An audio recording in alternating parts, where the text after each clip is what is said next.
Assalamualaikum warahmatullahi wabarakatuh. Alhamdulillah alamin. Wassalatu wassalamu ala asyrafil anbiya'i wal mursalin wa ala alihi washabihi ajma'in. Rabbi shrah li sadri wa yassir li amri wahlul 'uqdatam min lisani yafqahu qawli. Subhanaka la ilma lana illa ma 'allamtana innaka antal alimul hakim. La hawla wa la quwwata illa billahil azim. Allahumma allimna ma yanfa'una wanfa'na bima 'allamtana wa zidna ilma.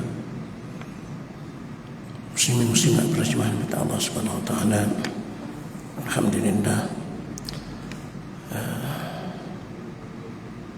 berikan kesempatan pada kita untuk bersama malam ini. Bulan lepas secara berhati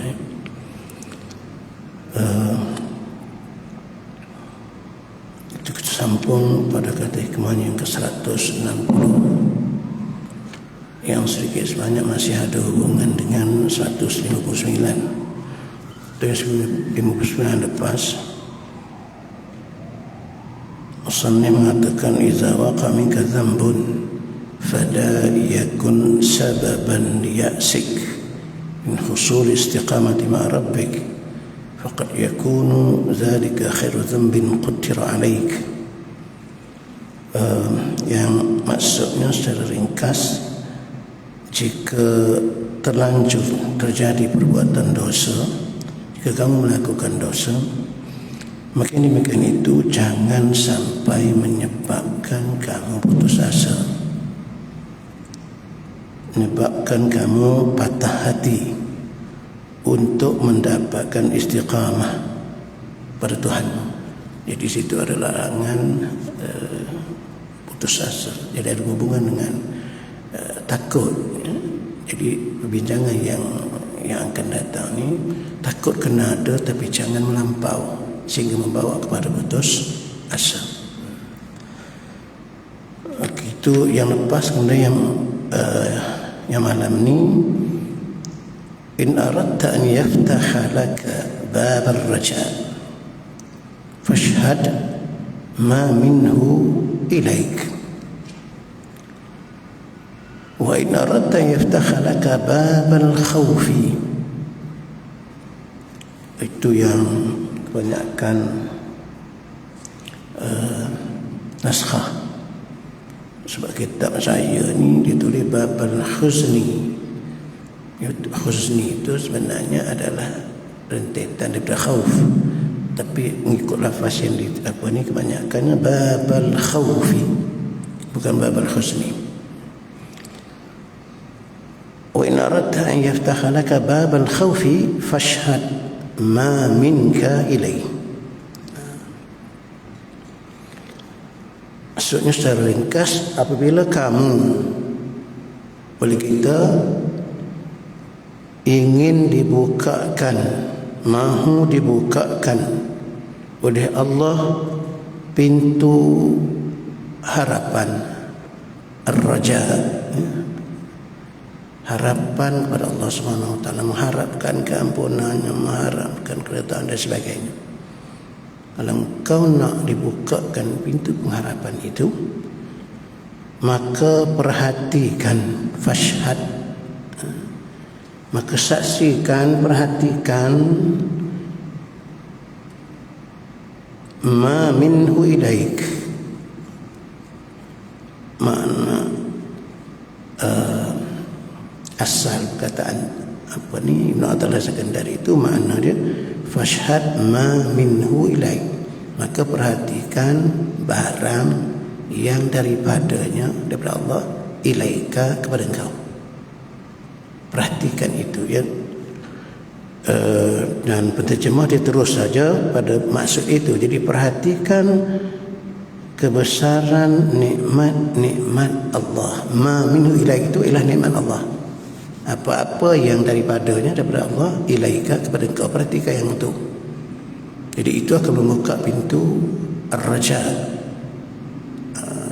harapan kepada Allah Subhanahu wa taala. Nanti kita tengok. Dan rahmat Allah yang berlimpah-limpah kepada kamu. Sementara bila engkau mahu atau ingin dibukakan bagimu pintu takut, khauf, rasa takut, maka perhatikan amal perbuatanmu terhadap Allah.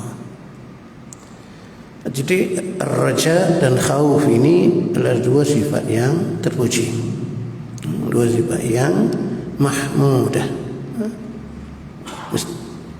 Orang yang beriman mesti berjalan dalam kehidupan ini dengan dua sifat ini, ar-raja dan khauf.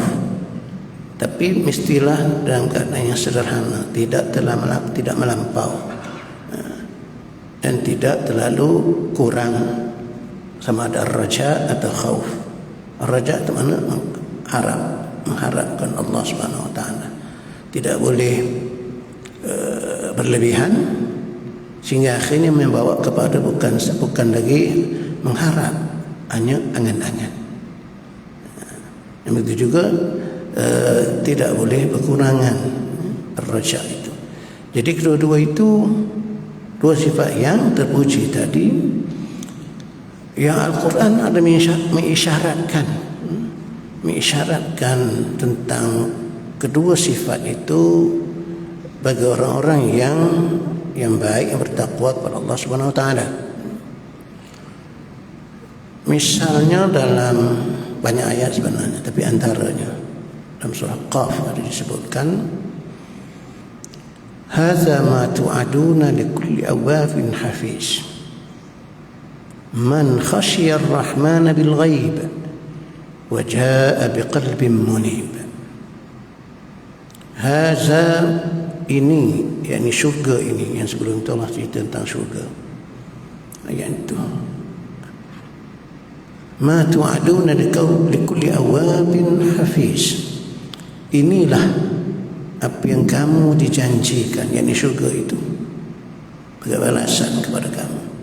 Likulli awabin hafiz, bagi setiap hamba yang awab, yang banyak kembali kepada Allah, yang bertaubat. Ketika melakukan kesalahan dia segera bertaubat. Hafiz, dan hamba yang sentiasa menjaga sedaya upayanya apa yang diperintah oleh Allah, juga menjauhkan apa yang dilarang oleh Allah. Hafiz, yang itu. Kemudian Allah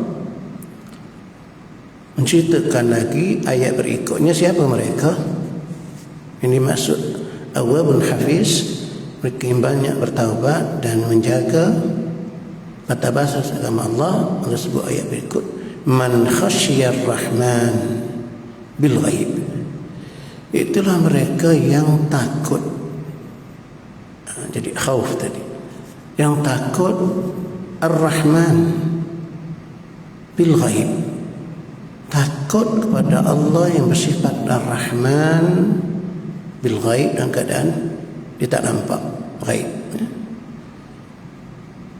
Di situ ada isyarat khauf dan raja. Kenapa Allah memilih nama dia Ar-Rahman? Man khasyiyar rahmana bil ghaib, yaitu hamba-hamba yang takut kepada Tuhan yang bersifat pemurah. Padahal ada saja nama Allah yang lain, yang Al-Jabbar, man khasyiyal Jabbar, yang itu lagi takutlah. Siapa yang takut pada Tuhan yang maha perkasa dan sebagainya. Tapi Allah pilih Ar-Rahman, man khasyiyar rahmana bil ghaib, itulah hamba-hamba yang takutkan Allah yang maha pemurah. Artinya itu isyarat kena ada Ar-Raja, sebab Ar-Rahman maha pemurah. Jadi kena ada kedua itu. Itu sifat orang yang hamba yang bertakwa yang baik. Wa jaa biqalbin munib, dan dia datang kepada Allah dengan hati yang kembali, yang bertaubat, yang bersih, yang ikhlas. Nah, itu ayat dalam surah Al-Qaf, dalam surah Al-Qaf. Yang isyarat banyak lagi sebenarnya, isyarat-isyarat yang menunjukkan bahawa kita kena ada sifat ar-raja, iaitu harap dan khauf, dan takut pada Allah Subhanahu wa taala. Cuma para ulama menyebutkan dalam keadaan kita sihat, kuat, maka kena banyakkan khauf, takut tu kena banyakkan sikit. Dan bila sakit umpamanya dah tak boleh nak buat apa dah misalnya, maka lebihkan sifat ar-raja, itu mengharapkan keampunan Allah Subhanahu wa ta'ala. Karena ketika itu sebagaimana disebutkan, ana inda zanni abdi bi, aku akan mengikut sangkaanku, kata Allah, aku akan mengikut sangkaan hamba-Ku terhadap aku. Jadi sebab itu dianjurkan kalau kita dalam keadaan dah sakit dan barangkali nak pergi dah ada Allah, ketika itu kena banyakkan ar-raja, harapan, mengharap keampunan Allah Subhanahu wa taala dan sebagainya. Okey, apa yang disebut oleh Ibn Athaillah Sekandari dalam kata hikmah ini, itu cara untuk mendapatkan sifat itu, ar-raja itu dan khauf itu macam mana. Sebab kedua-duanya penting tadi. Jadi pertamanya, kalau ar-raja itu untuk kita mendapatkannya, maka kena perhatikan nikmat-nikmat Allah, rahmat Allah yang dikurniakan kepada kita terlalu banyak. Yang kita tak minta pun terlalu banyak. Itulah kasih sayang Allah Subhanahu wa taala, rahmat Allah kepada kita, limpah kurnianya kepada kita. Banyak lagi yang kita tak minta, yang kita perolehi, yang ada pada kita banyak yang kita tak minta. Yang minta apa aja. Sedangkan kita dikelilingi, diliputi oleh nikmat Allah Subhanahu wa taala dan rahmat kasih sayangnya. Kalau kita perhati daripada alam tinggi sampai alam bawah, ke dalam diri kita, semuanya itu adalah nikmat, rahmat, kasih sayang Allah kepada kita. Kejadian langit, bumi, matahari misalnya, itu adalah nikmat Allah yang sangat besar. Cuma kita je kadang-kadang tak perasan. Nikmat-nikmat yang mengelilingi kita, bila dah hilang barulah, biasanya lazimnya begitu. Nikmat ni dia hilang baru tahu besarnya nikmat Allah Subhanahu wa taala ini. Nikmat berada dalam ketenangan, aman, begitu. Itu nikmat besar.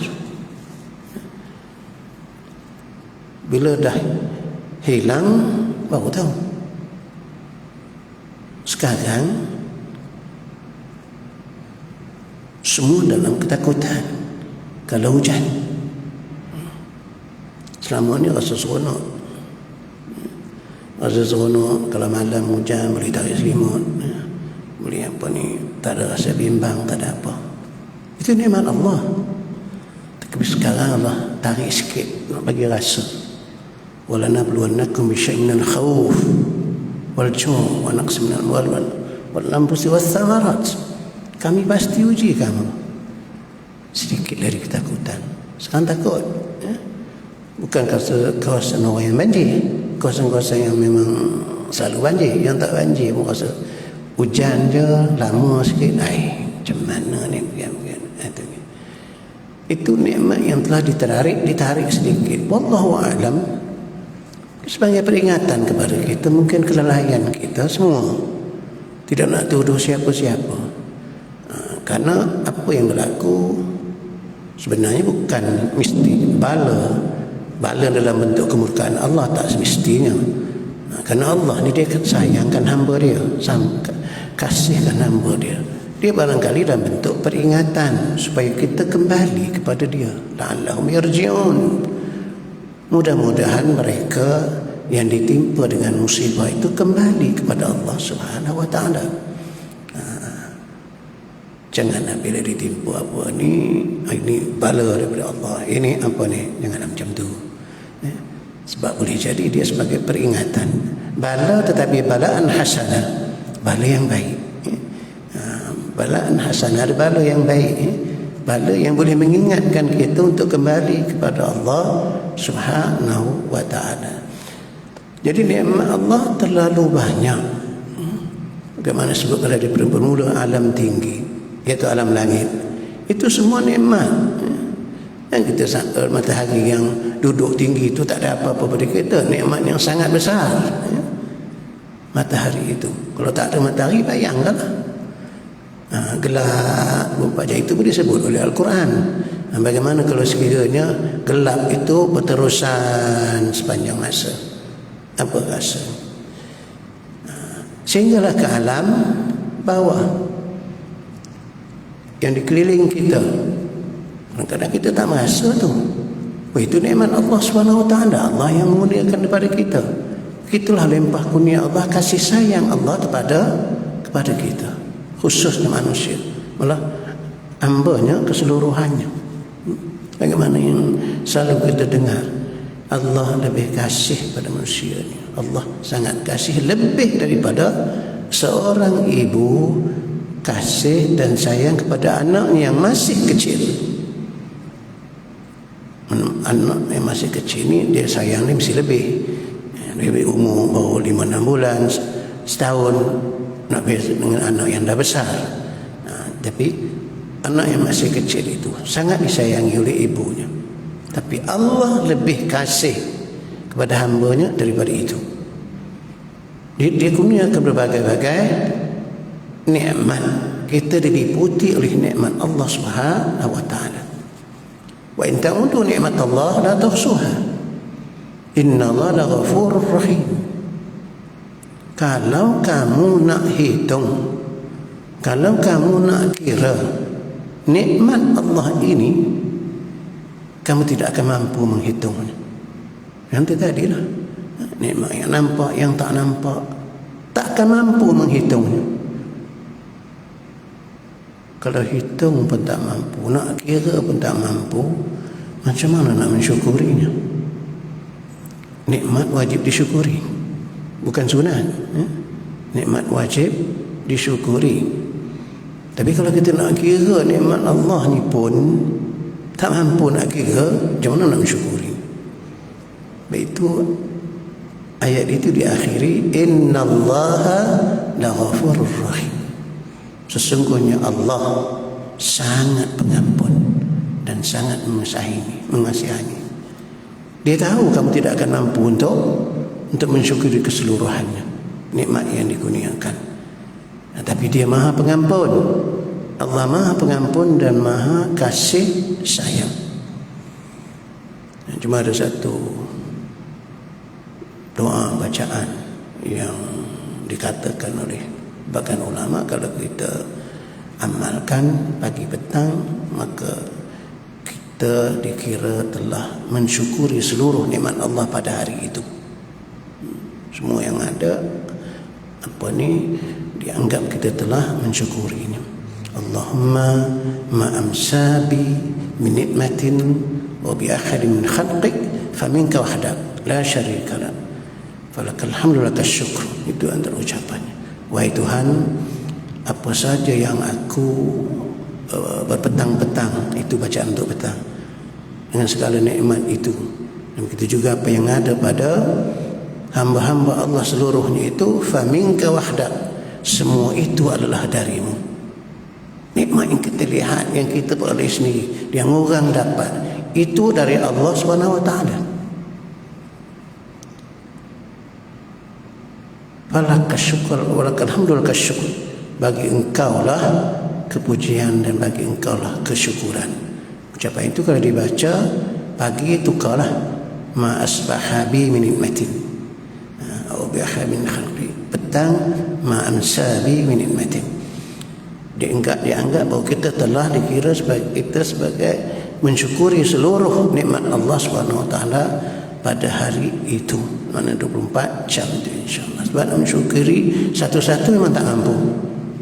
Tanpa nak bilang pun tak mampu. Jadi untuk mendatangkan rasa harap kepada keampunan Allah Subhanahu Wa Taala, maka tengok kurniaan nikmat yang terlalu banyak.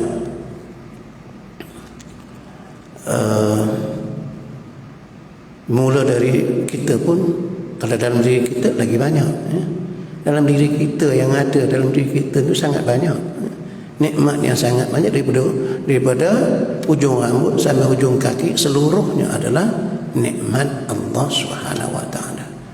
Wa ma bikum min ni'matin fa min Allah. Apa yang ada daripada kamu dari segala nikmat itu adalah dari Allah Subhanahu Wa Taala. Semuanya nikmat Allah. Pada ujung rambut sampai ujung kaki. Bermula dari kewujudan kita lagi. Kewujudan kita yang tak ada apa-apa pun. Kita tak minta pun, tapi kita dilahirkan ke dunia.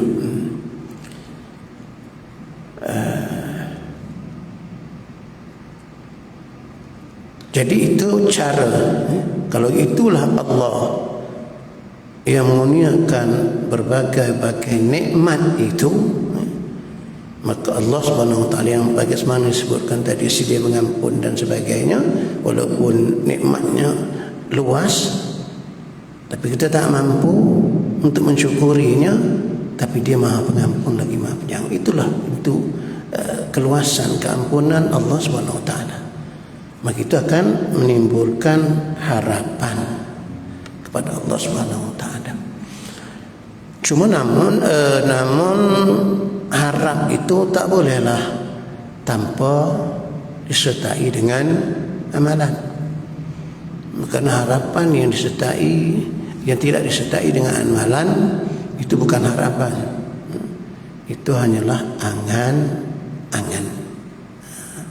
Jadi orang yang berharap yang sebenar itu orang yang bersungguh pada mengerjakan perintah Allah Subhanahu Wa Taala. Kemudian dalam masa yang sama barulah dia berharap. Jadi bukan orang yang tak buat apa-apa, berbagi kalau memang tak melakukan apa-apa kemudian mengharapkan suatu kebaikan, yang itu bukan. Sebagaimana yang dikisahkan oleh Allah Subhanahu Wa Taala tentang pemilik dua kebun itu, dalam surah Al-Kahfi itu, yang dia sebut pada yang pemilik kebun itu kafir, yang memiliki dua kebun itu kafir, kawan dia itu atau saudara dia itu Islam, mukmin, dia kafir, dia tak percayakan hari kebangkitan khususnya, dan tak percayakan bahawa nikmat itu daripada Allah. Dia percaya kepada sebab, maknanya sebab usaha ikhtiar yang dilakukan itulah yang diperolehi, itulah yang didapat, tak ada hubungannya dengan musabbibul asbab, iaitu Allah Subhanahu Wa Taala. Sama seperti Qarun, Qarun pun macam tu, dia kaya, dia apa, itu daripada pengetahuan dia kata Qarun. Jadi pemilik dua kebun itu dia pun macam tu, kafir. Malah itu sebenarnya sepanjang zaman mereka yang berpahaman materialisme, kebendaan, biasanya menganut pahaman itu. Dia percaya bahawa usaha ikhtiar dia lah menghasilkan apa yang dia dapat. Tetapi dia yakin, dalam ayat itu disebut wala irudittu ila rabbi la ajidanna khairan munqalaba, atau wala irudittu ila rabbi la ajidanna minha khairan munqalaba, begitu. Wala irudittu ila rabbi, kalau aku dikembalikan kepada Tuhanku, dia cakap pada kawan dia yang Islam itu, yang beriman itu, kawan dia miskin, tapi keyakinan dia yakin sebab dia menilai bahawa semua itu dengan kebendaan. Itu yang berlaku hari ini pun macam tu. Benda seolah-olah menjadi Tuhan.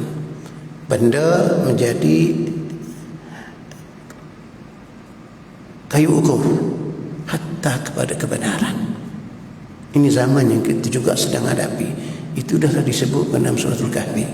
Sebab itulah barangkali surah Al-Kahfi ini disuruh baca setiap Jumaat dan dihayati.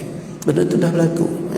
Jadi dia kata, kalaulah ditakdirkan, dia tak percaya sebenarnya. Dia tak percaya akan ada kebangkitan.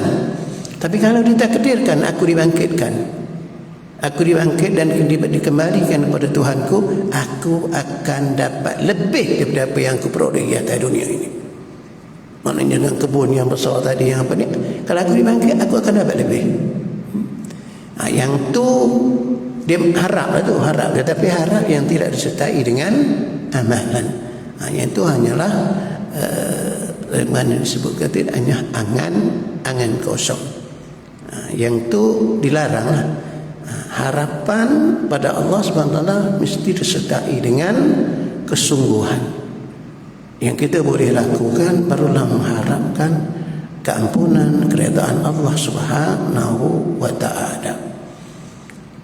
Manakala yang kedua pula, itu secara ringkas banyak lagi lah kalau nak cerita tentang harap ini. Nama hadis Rasulullah SAW ceritakan tentang kelebihan raja, harap ini.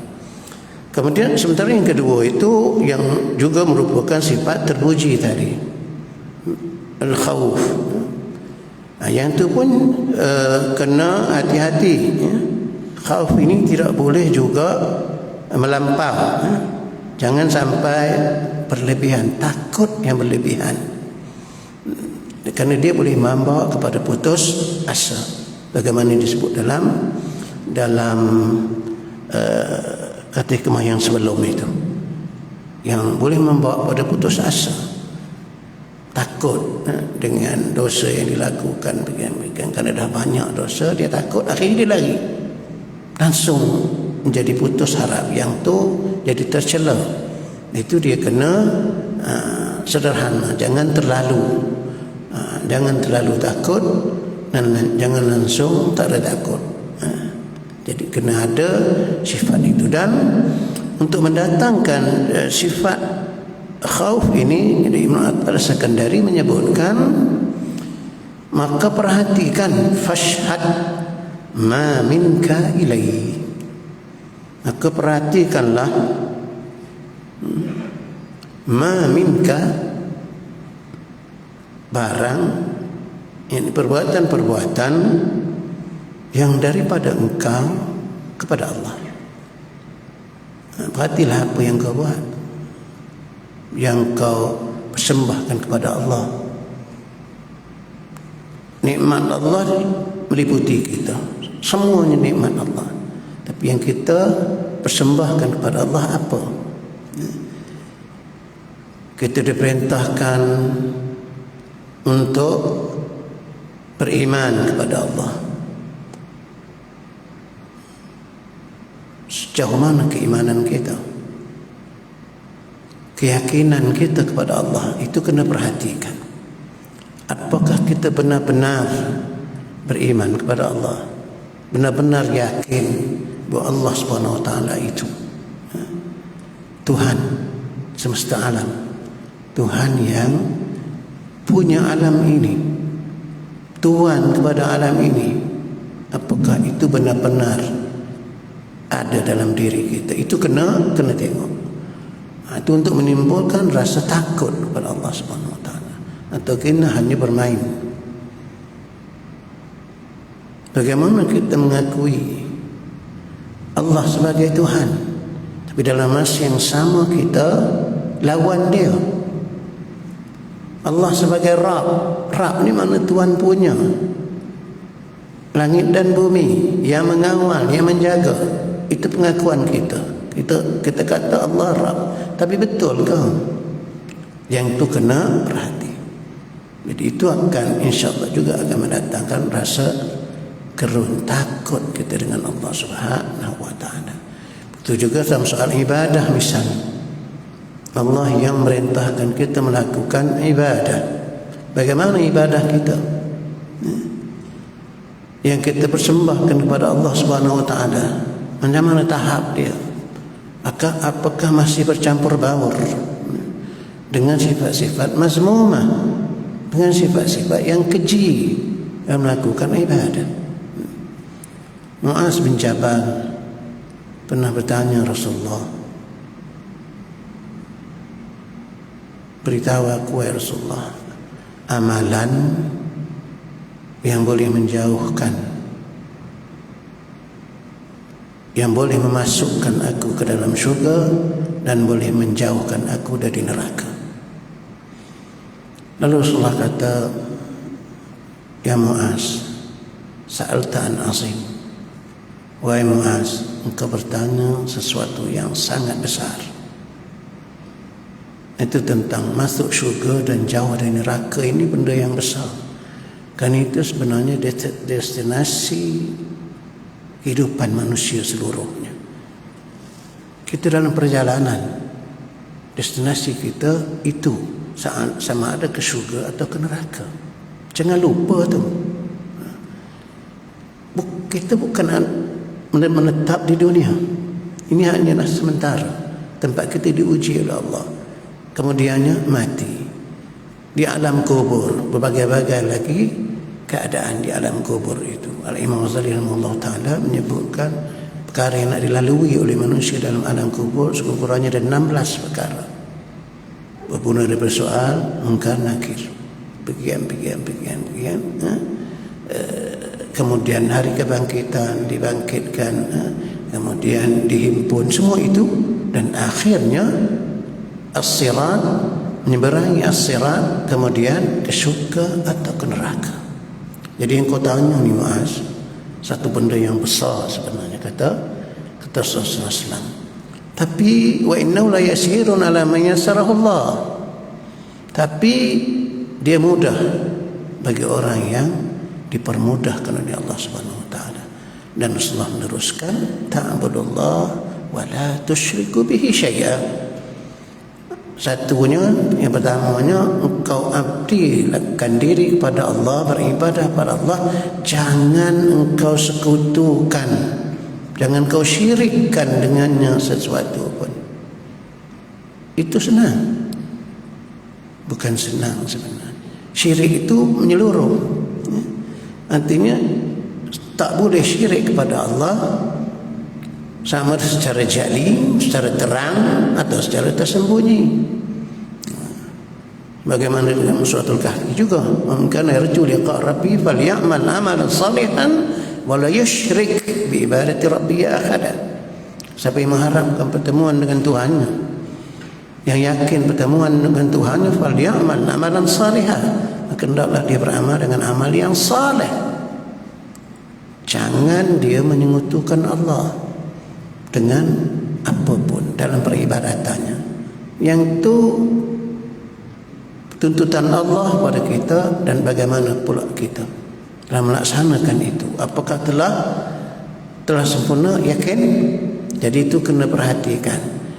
Itu insya-Allah akan mendatangkan rasa takut, karena sangat banyak kekurangan kita. Dahlah ibadah pun sikit,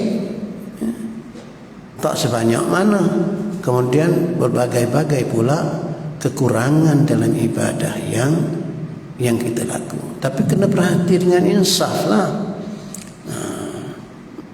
Kena perhati betul. Jangan lebih kurang kita rasa seperti yang tu berat lah. Maknanya itu semua kena diperhatikan. Begitu juga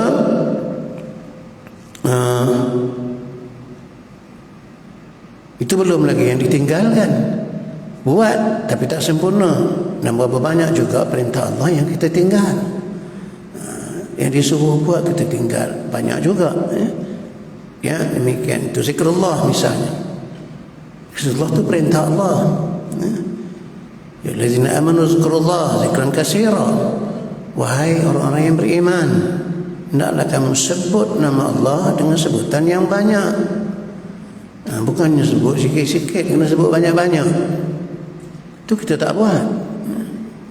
Ramai orang kita yang tak buat. Itu kecuaian kita. Jadi kalau perhatikan itu akan insya-Allah menimbulkan ketakutan, takut kita dengan Allah Subhanahu Wa Taala. Sama ada kita diterima atau tidak, kan kecuaian yang ada pada kita. Begitu juga yang dilarang. Kalau yang dilarang, yang ditegak, kita masih lakukan. Sedar tak sedar, secara zahir atau secara batin. Wadharu zahiral ismi wa batinah. Hendaklah kamu tinggalkan dosa itu yang zahir dan yang batin. Bukannya dosa yang zahir je, tak mencuri, tak merompak, rasuah terima juga. Sampai khutbah yang lepas kan, bukan saja orang itu, orang agama pun, sehingga institusi yang tak sepatutnya pun berlaku juga rasuah. Itu khutbah lah, saya tak tahu, tanya khutbah lah. Hingga institusi zakat pun kata terlibat juga dalam rasuah. Siapa yang tulis khutbah tu bertanggungjawab lah dia. Di mananya sampai begitulah keadaannya. Benda yang dilarang kita tak tinggalkan. Banyak benda yang dilarang kita tindak. Itu yang zahir. Yang batin macam mana? Lagi banyak. Hati penuh dengan sifat mazmumah, hasad, dengki, takabur. Sedangkan ayat tadi sebut wazaru, hendaklah kamu tinggalkan zahiral ismi wa batinah. Dosa-dosa yang zahir dan dosa-dosa yang batin yang ada dalam hati, dalam jantung hati kita.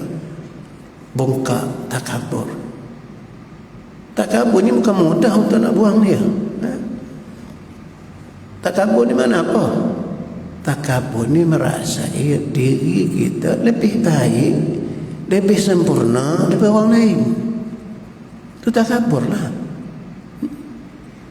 Sebagaimana iblis, ana khairun minhu khalaqtani min nar wa khalaqtahu min tin.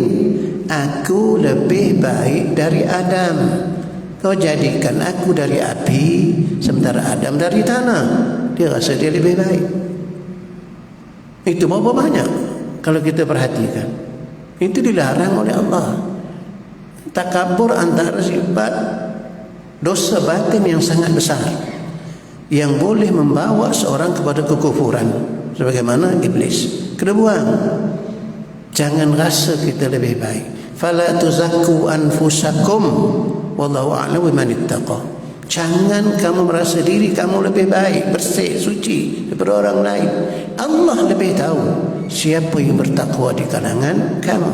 Tapi berapa banyak dari kita yang merhatikan itu, yang meninggalkan itu. Banyak kan merasa kita lebih baik daripada orang lain, sehingga timbullah penyakit-penyakit yang lain. Mulalah timbul sebagaimana disebut dalam hadis, ijabul mar'i bi ra'yih, merasa takjub, merasa bangga dengan pandangan dia, kerana dia rasa dia lebih baik.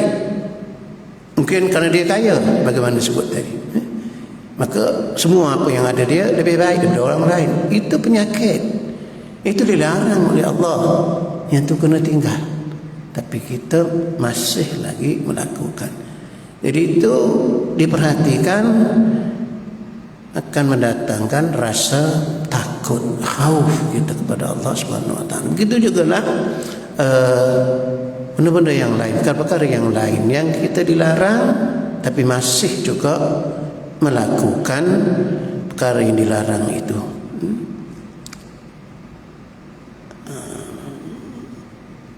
Bagaimana disebutkan tadi. Jadi artinya membersihkan hati dan sebagainya, itu perintah Allah. Tapi kita masih mengotorkannya, kita biarkan. Tambah akhir zaman ni jarang orang memerhatikan perjalanan hati dia. Yang dipikir zahir, memperbaiki zahir.